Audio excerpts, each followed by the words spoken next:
Is Imessage throwing a tantrum and refusing to activate?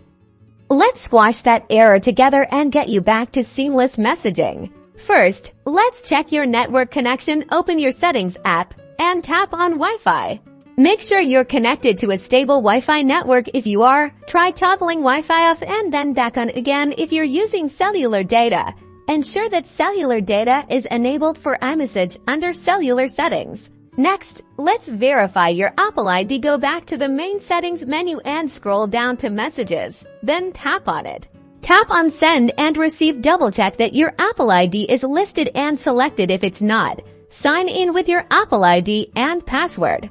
Incorrect date and time settings can also cause activation issues in settings. Go to General, then Date and Time. Make sure Set Automatically is turned on.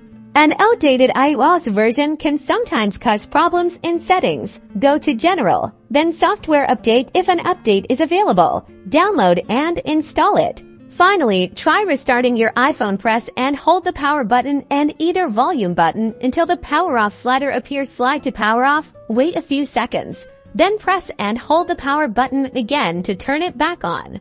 After trying these steps, go back to Messages in Settings and toggle Imessage off and then back on. Hopefully, Imessage is now activated and ready to go.